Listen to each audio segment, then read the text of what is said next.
Welcome back. Today we will be talking about Unit 2.2, which is functions, and we will cover all of these points. And all of these points, they are very crucial to have a good grasp of the functions. So, what is a relation? Relation is nothing but the correspondence between two sets. What are two sets we are talking about? We are talking about the independent and the dependent because we are talking about the functions. When we think about a function, we think of a rule, right? So, what kind of rule we are talking about? So, we are talking about the rule between an independent variable and the dependent variable. So, we can write it as the input, which is nothing but your x, and that is my independent variable. The other thing, the another set is the output. So, output can be represented as y, and that is your dependent variable. So function is nothing but just like a machine. Whatever input you will put in the machine, there will be an output. When we talk about domain, we are talking in terms of the x, and when we talk about the range, we talk in terms about the y. We will talk about domain and range in more detail in subsequent lessons. So the formal or informal definition of the function can be that it is a correspondence between each element of the set 1, which is x, with exactly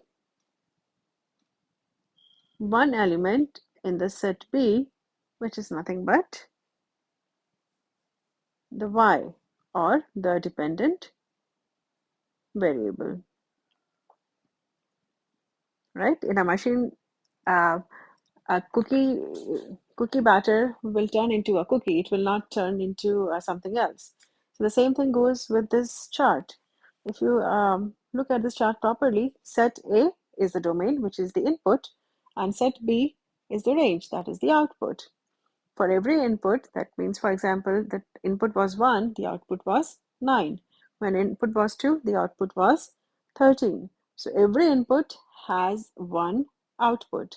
For 4 and 3, the output was same.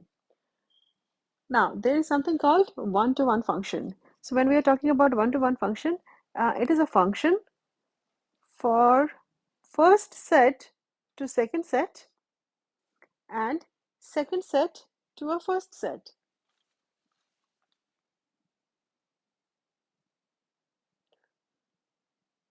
Now, what does that imply? It implies that when we are mapping the input with the output, input should match exactly one output. And or we can say for every output, there is only one input. Let's understand with the mapping. So if we have 4 inputs and then we are looking for 4 outputs, every input will match only one output.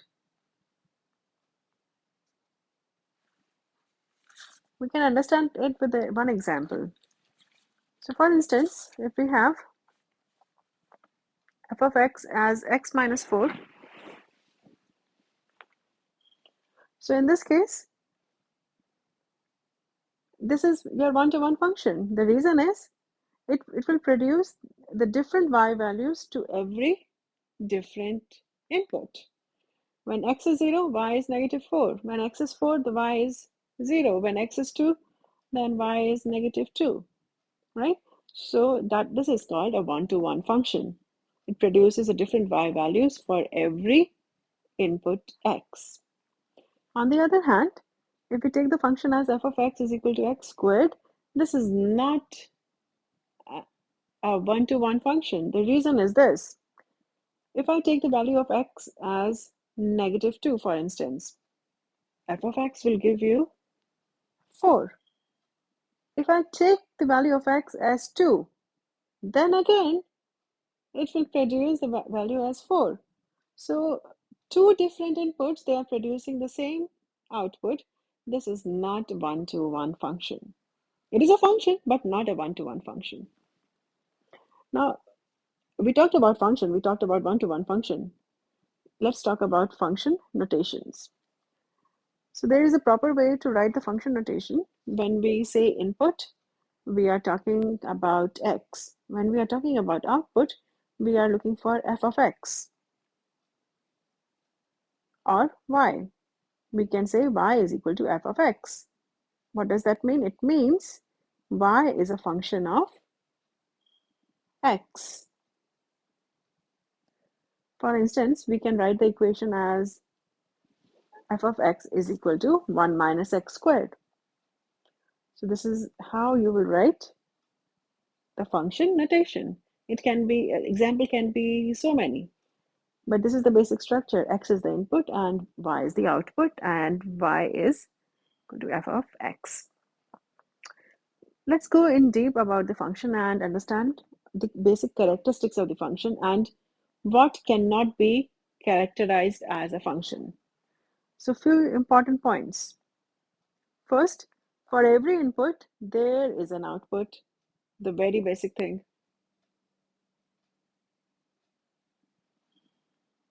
Second point, two different inputs can have the same output.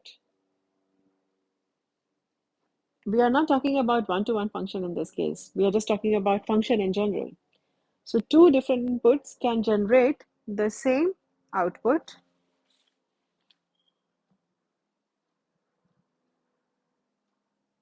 but, right, so let's understand with the mapping. So two different inputs can generate the same output, but one input cannot be marked with two different outputs. The same example that I gave it to you earlier. If we have a cookie making machine, if you put a cookie batter, it will not give you milk, it will not give you butter, right?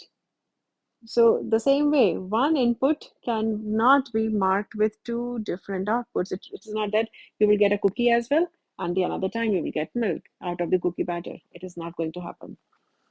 So it is a function. It is a function, it's nothing but a machine because it should pass the vertical line test. Vertical line test implies that for every one x value, there should be only one y value. If there are multiple y values, then it doesn't satisfy the vertical line test. Now, let's talk about what is not a function. But before that, one important thing, the horizontal line are functions. Because there is a common misunderstanding. Oh, if it is a horizontal line, oh, I cannot say it is a function. It is a function because it satisfies the vertical line test, and the only thing is it will have a range that is a single value of y.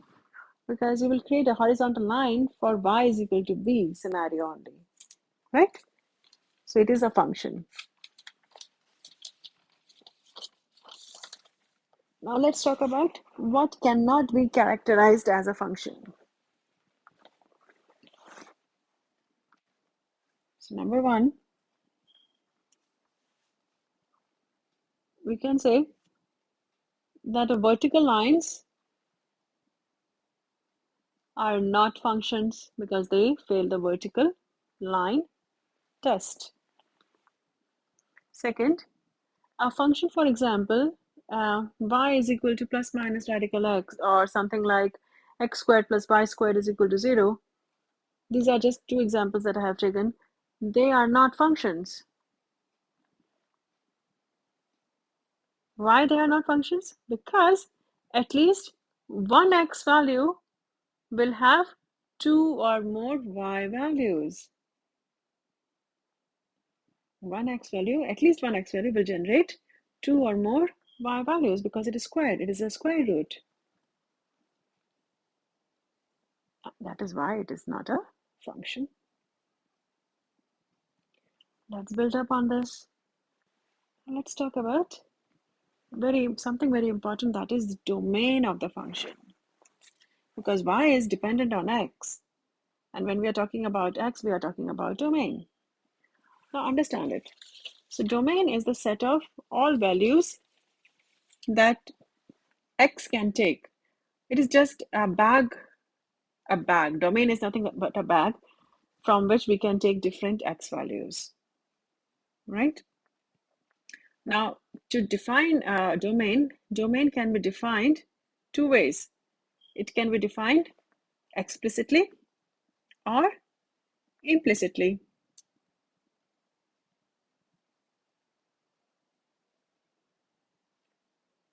Now understand what the different meanings of these. When we are talking about explicitly, let's understand it with an example.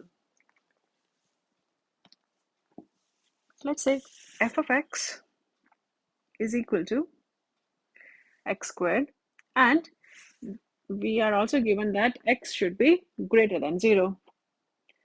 Because we have a specific valid value of x that is given, that is should be greater than 0, this is an example of explicit. We cannot choose any x value other than the positive x's. The x value should be a positive number. So this is defined explicitly because it is given. A specific valid value of x is given.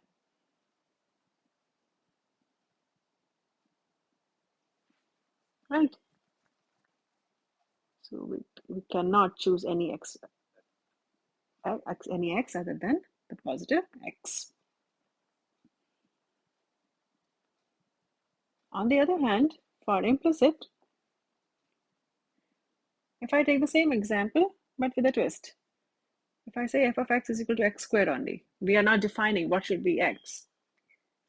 Because the specified value of x is not defined,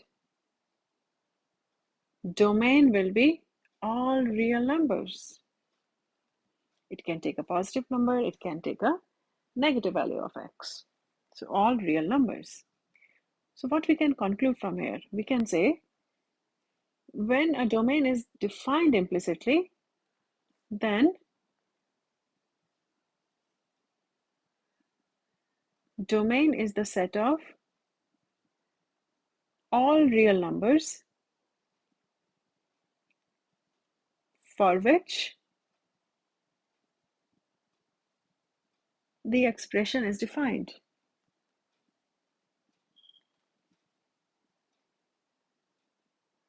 And when we say defined, there are two things under it. First, all real numbers, we can take a domain as the all real numbers except that can make the denominator as 0. Because if 0 is under, then it is undefined, right?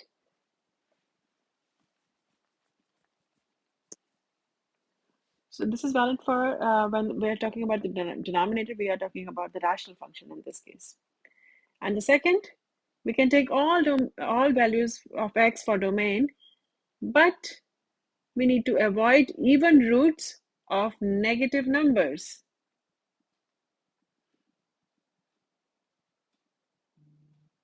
Now let's understand them one by one. Let's take example for the first one because it's a rational function. So can I rewrite it as x minus 2 and x plus 2? Now, what two values of x can make the denominator 0? So x as 2, positive 2 and negative 2. So we can say implied domain will be all real numbers other than x is equal to plus minus 2. We cannot have value of x as 2 or value of x as negative 2 because it will make the denominator 0. Right? Now let's take the example for the second scenario. Let's have the radical. Now, this is defined only for the value of x which is greater than or equal to 0. Because as we said, we need to avoid the negative numbers. So we can say domain is nothing but the closed bracket 0 and the open bracket for infinity. We always write open bracket for infinity. Let's take a few examples. to understand these two types of domain, implicit domain.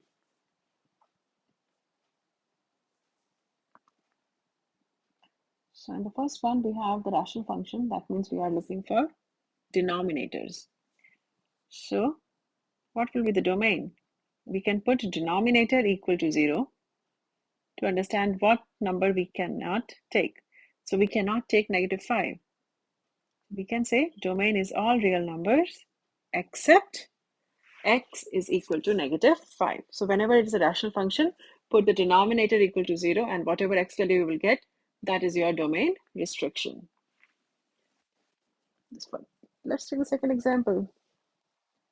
Now we have a radical of 4 minus 3x. Now a few things to understand. It is a square root, right? It is a even root. Because it is a square root, it is an even root. So we need to avoid a negative. So it needs to be greater than or equal to 0. So we will put the radicand, that means inside the radical, greater than or equal to 0. Now, right here, we will flip the inequality because whenever you multiply or divide by inequality, negative inequality, the inequality will flip. Multiply or divide by a negative number and it will flip. So domain will be -infinity, comma, 4/3, closed bracket because it is equal to sign is there. Another thing is the piecewise function. So piecewise function, they are nothing but two or more functions over a specified domain. So we are taking f of x only, but on a different domain, we have different functions. So let's understand this question. So they want you to evaluate at x is equal to -1, 0, and 1. So the main idea is to identify which function you will take for these three different scenarios. Let's take for x is equal to -1. Now, for x is equal to -1, the function that I can take is x squared plus 1 because that is the domain for that function is less than 0. Let's plug it. So f of -1 will give you 2. We will do the same thing for x is equal to 0. For x is equal to 0, we will take the function x minus 1 because that has the domain for x is greater than or equal to 0. So f of 0 will give you -1 only because 0 minus 1 is -1. Let's quickly try for x is equal to 1. Again, for this one, we will take x minus 1 again because it is defined for x greater than or equal to 0. So f of 1 will be nothing but 0. That's it for the piecewise function. Now, the most important and crucial part of this unit is difference quotient. And difference quotient is so important for calculus. When you will learn calculus, the basic understanding of the calculus is right here, the difference quotient. If you understand difference quotient, then it will be easier. So to understand difference quotient, let's go back to the concept of slope. What is a slope? Slope is the steepness of a line, right? And how to calculate slope? Let's write it down. So slope is m is equal to y2 minus y1 over x2 minus x1. If I try to graph it, let's make a coordinate plane. Let's place some points. Let's have x. And instead of writing x2, I will write x plus h because the distance between x and the second unit of x is h. So with that, we can say the coordinate is f of x and x plus h for will be f of x plus h. So basically, x is working as x1 and x plus h is working as x2. Let's rewrite the slope. F of x is working as y1 and f of x plus h is working as y2. So if I rewrite the slope, I will get a lovely equation. Fx plus h minus f of x is equal to x plus h minus x, which is nothing but y2 minus y1 over x2 minus x1. If you clean the denominator up, you will get a lovely equation as this. And x will be crossed out. So we can rewrite it. X plus h minus f of x over h, provided h should not be equal to 0. And this is nothing but the difference quotient. So difference quotient is the other way of writing the slope. Let's take one example, because sometimes the examples, the calculations, they become tedious for students. But few things if you remember, and it will be smooth sailing. So in our example, they have given us f of x is equal to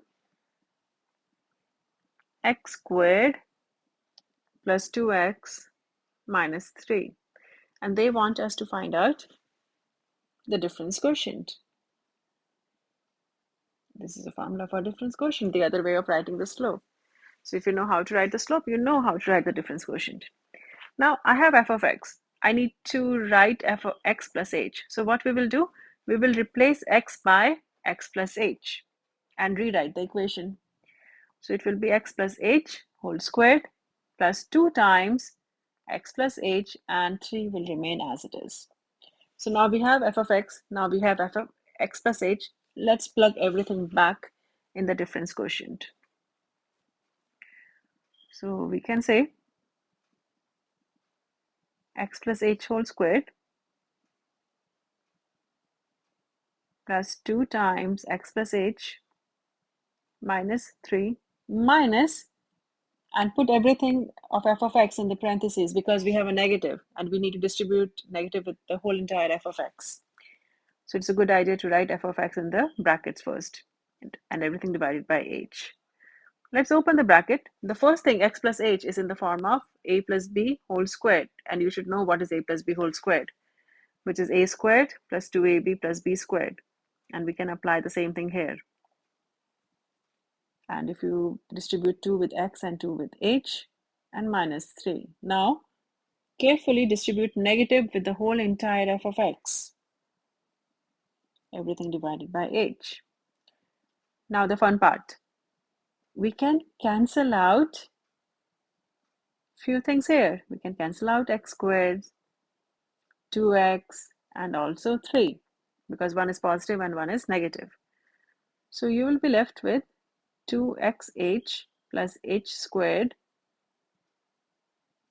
plus 2h over h. Now, can you factor out h?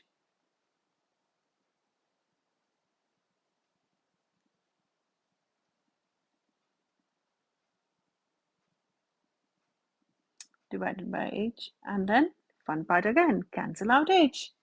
So you're left with a lovely equation that is 2x plus 2 plus h, provided h is not equal to 0.